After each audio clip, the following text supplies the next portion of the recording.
नमस्कार, खबरों की खबर में आपका स्वागत है। मैं हूं संकेत उपाध्याय और यहां पर आपको यह बताना बहुत जरूरी है कि एनसीबी नारकोटिक्स कंट्रोल ब्यूरो ने पिछले 8 महीने में क्या किया है।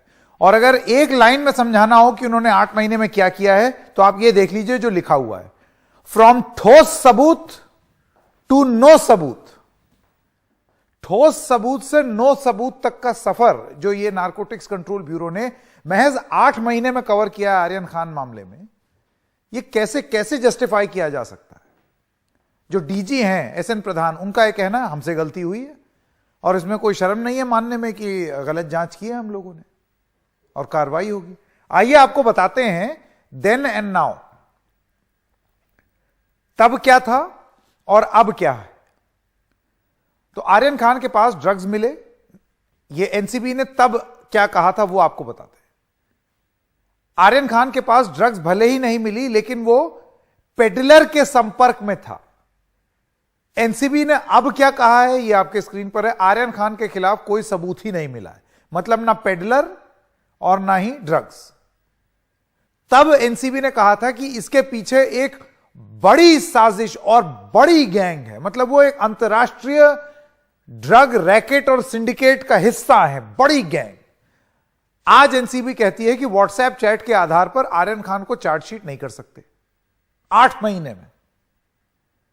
तब उन्होंने कहा था कि आर्यन एक इंटरनेशनल ड्रग नेटवर्क का हिस्सा। आज एनसीबी कहती है कि आर्यन खान के पास न ड्रग्स थे और ना ही उन्होंने ड्रग्स लिए थे। तो जैसे कि आप देख सकते हैं कि 8 महीने पहले क्या बोला था और अब क्या बोल रहे हैं वो आपको साफ साफ दिख रहा है। अब आपको बताते हैं कि जो समीर वानखेड़े हैं जिन्होंने शुरुआती जांच की थी, ये सारे आरोप उस समय के हैं। सूत्रों के हवाले से खबर आई है कि अब इन पर कार्रवाई होगी, एक्शन लिया जाएगा इनके खिलाफ। समीर वानखेड़े वो अफसर हैं जिन्होंने शुरुआती जांच की थी। आर्यन खान केस में खराब जांच को लेकर यह कार्रवाई इनके खिलाफ होने वाली है। अब आज हमने कुछ सवाल पूछे, एनडीटीवी ने कुछ सवाल पूछे एनसीबी यानी कि नारकोटिक्स कंट्रोल ब्यूरो के जो प्रमुख हैं, उनका नाम है एसएन प्रधान। उससे उन्होंने हमसे बात की, हमने ये सारी बात उनसे पूछी कि भाई ये क्या है, ये 8 महीने में ये क्या हो रहा है। उनका ये कहना है हमने गलती सुधारी, आगे भी जरूरत पड़ी तो हम अपनी गलती सुधारेंगे। हमें अपने काम को भी देखने की जरूरत है, किसी को जेल में रखना एनसीबी का प्लान नहीं था। मैंने खुद कार्रवाई का निर्देश दिया, यह एनसीबी की प्रतिष्ठा का सवाल है। तार्किक निष्कर्ष के आधार पर यह कार्रवाई होगी।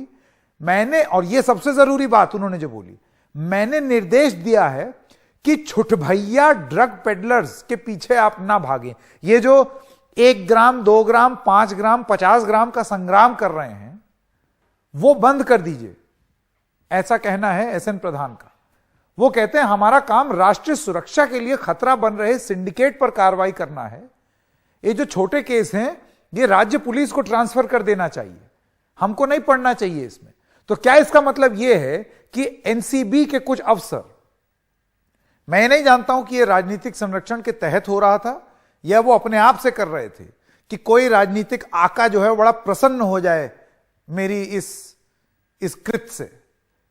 तो क्या वो ये अरेस्ट इसलिए कर रहे थे कि कहीं कुछ लाभ मिल जाए, कहीं कुछ नाम हो जाए, शायद कोई पार्टी या तो विधायक बना दे या सांसद बना दे, हो सकता है।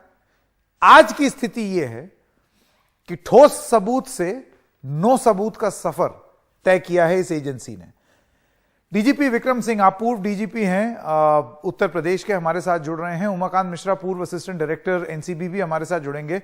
विक्रम सिंह साहब, मैं आपसे एक सवाल पूछना यह चाहता हूं कि आज एनसीबी नारकोटिक्स कंट्रोल ब्यूरो का यह मान लेना हमसे गलती हुई, हमारे कुछ अफसरों से गलती हुई, क्या इसको फेस वैल्यू पे लिया जा सकता है? मतलब आपको लगता है कि एक अफसर मात्र ही जिम्मेदार है इसके लिए? फिर एक सवाल यह भी तो पूछा जाएगा कि बाकी पूरी एजेंसी क्या कर रही थी? संकेत जी, ये एक सवाल जो है इसके 1000 इसके आयाम हैं। 8 महीने तक आपने एक व्यक्ति और एक परिवार का शोषण और उसके साथ अन्याय किया।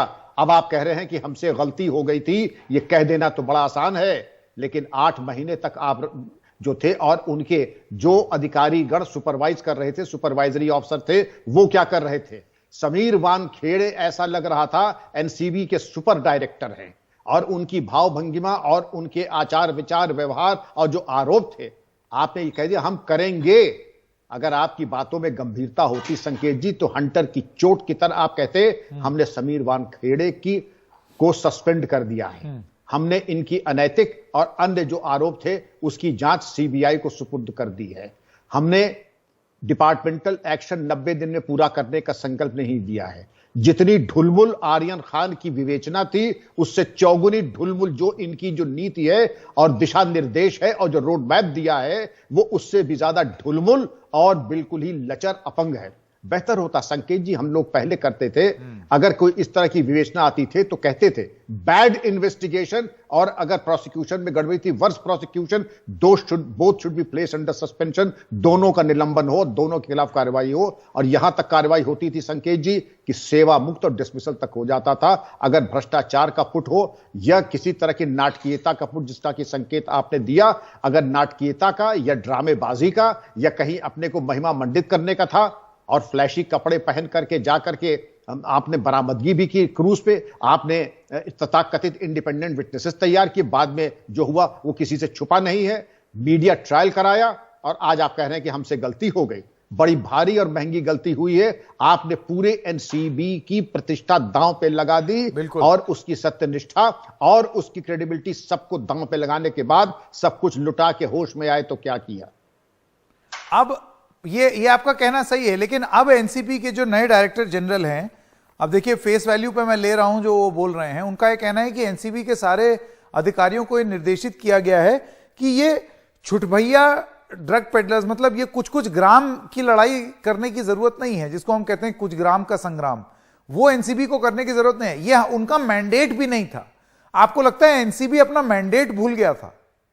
निसंदेह 21,000 करोड़ रुपए का कंसाइनमेंट आपको मुंद्रा पोर्ट से है। लगातार ये खबरें आ रही हैं कि इतने बड़ा कंसाइनमेंट आ रहा है। आपको नहीं लगता उस पर ध्यान रखना जरूरी है? ये क्या ग्रामों के पीछे भाग रहे हैं? संकेत जी, एनडीपीएस एक्ट वो एक्ट है जिसमें चल अचल संपत्ति कुर्क करने और मृत्युदंड तक का प्राविधान है। एनसीबी ये बता दे जब से उसका सृजन हुआ है कितने मृत्युदंड और कितनी चल अचल संपत्ति और संगठित अपराध के गिरोह के ऊपर इन्होंने कमर तोड़ी है। कदाचित मुझे तो नहीं याद आ रहा है, किया होगा तो मुझे बहुत संतोष होगा अगर मुझे सही जानकारी दी जाए। लेकिन जो कार्रवाई करनी चाहिए थी कि बड़ी मछली पकड़नी चाहिए थी, तो आप चले गए केचुआ और मेढक पकड़ने के लिए। तो इससे संदेश क्या गया? छोटी मछली की तरफ आप गए क्यों? और ये कोई नहीं कि विवेचक समीर वानखेड़े अकेले दोषी है, जो लोग भी उनके काम का अनुश्रवण कर रहे थे, सुपरवाइज कर रहे थे, उनकी भी उतनी ही बड़ी जिम्मेदारी थी। विशेषकर हाई प्रोफाइल केस में जब सारी दुनिया देख रही है, तो आप ये कह देना केवल समीर वानखेड़े ना, समीर वानखेड़े, उनके अधीनस्थ और उनके सुपरवाइजरी ऑफिसर, मैं सबको दोषी मानता हूं।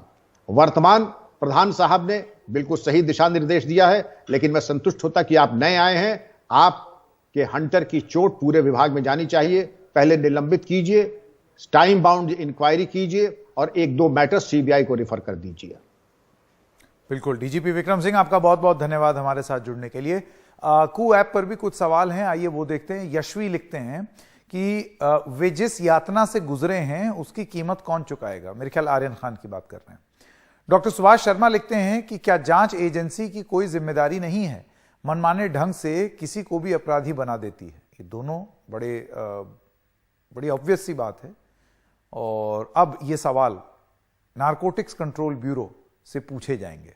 दोष सुधारने की कोशिश तो की है, लेकिन जो चोट पहुंची है, अब आज के बाद अगर वो कुछ अरेस्ट करेंगे तो क्या लोग संदेह प्रकट नहीं करेंगे कि क्या सोच करके एनसीबी कर रही है? कहीं कोई दबाव तो नहीं है?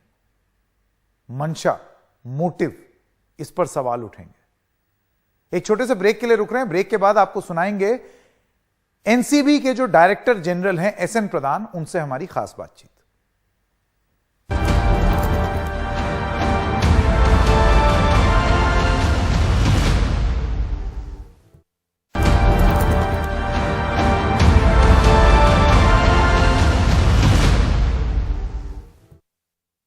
जब भी हम लोग किसी कांड को टेक ओवर करें या किसी कांड को, किसी इन्वेस्टिगेशन अनुसंधान को अंडरटेक करें, तो उसमें ये गुंजाइश पूरी रहनी चाहिए कि चाहे पुड़िया से शुरू हो लेकिन वो नेटवर्क और बड़े बड़े सिंडिकेट्स तक जाता हो। अगर ऐसा नहीं है तो उसको तत्क्षणात आप लोकल पुलिस को ही वापस कर दें और वो उनका काम है, वो लोग देख लेंगे। छोटे से बड़े केस पूरा दायरा लोकल पुलिस का है। वैसे भी 97 से 98% जो सीजर होते हैं पूरे देश में नारकोटिक्स के, वो स्टेट पुलिस करती है। बाकी 2 से 3% एनसीबी, डीआरआई, कस्टम्स इत्यादि करते हैं। तो स्पष्ट है कि हमारा काम कोऑर्डिनेशन का है।